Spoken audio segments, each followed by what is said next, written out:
Welcome back mga ka-life at mga ka-dreams.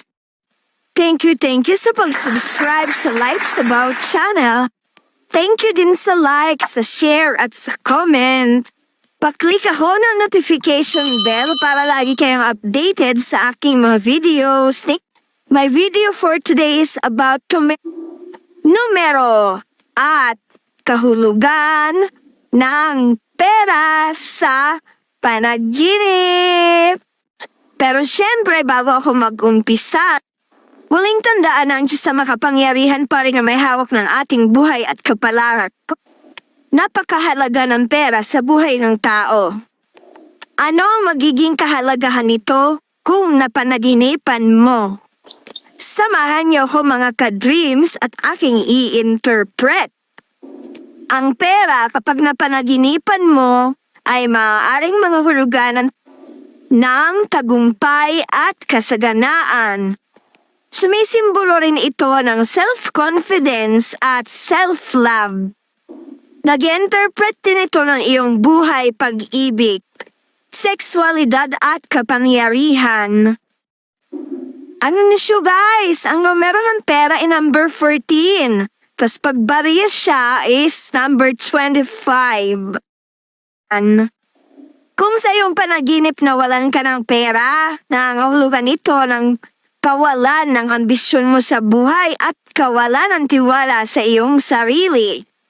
Marahil malungkot ang buhay mo at nawawalan ka ng pag-asa, kaya mo ito na panaginipan. Kung marami ka namang hawak na pera, abay masaya.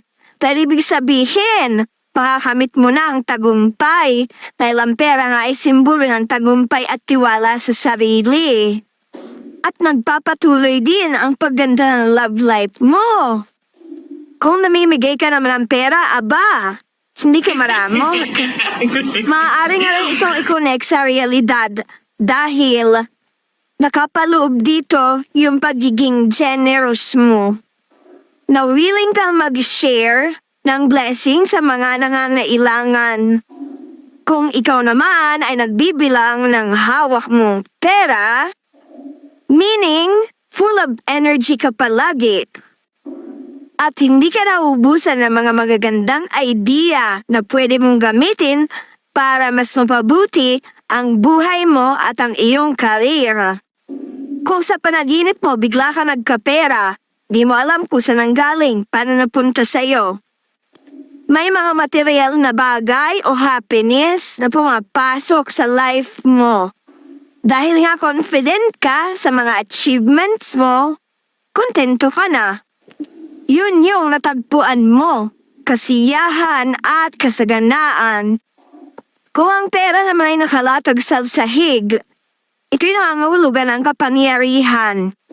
At ang power na to na tinatamasa mo sa realidad ay siya nakakapagpasaya sa iyo.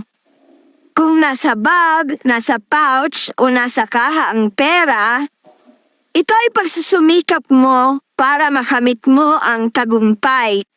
Kung single ka, naghahanap ka pa rin ng makakarelasyon mo. Kapag nanaginip ka ng barya, ito ay sign na sunod-sunod na swerteng dadating sa iyo. Ito yung sana all na lang talaga. Kung sa iyong panaginip ay gumagastos ka, gagawa ka ng maling hakbang o mga bagay na illegal na magbibigay sa iyo ng napakaraming problema. Kaya pag-isipan mong mabuti kahit na ikaw ay dumaraan ngayon sa financial problem.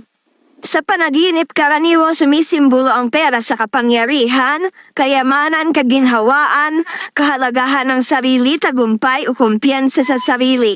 Ngunit kahit ano paman ang kahulugan at interpretasyon nito, ang pinakamahalaga sa lahat ay panghawakan natin ang realidad ng buhay dahil mas importante pa rin ito kaysa sa mga kuro-kuro at sabi-sabi ng iba tungkol dito. Kung paglalarawan ng ganitong panaginip at nakakalungkot dahil paggising mo, manghihinayang ka ay panaginip lang para sayang. Isipin mo na lang na ang meaning ng lahat ng ito ay ang pagiging kontento mo sa kung ano ang meron ka sa life mo. Kung meron pang hindi na-interpret, paki-comment po sa ibaba at willing akong sumagot. Thank you so much, followers! God bless at ingat tayo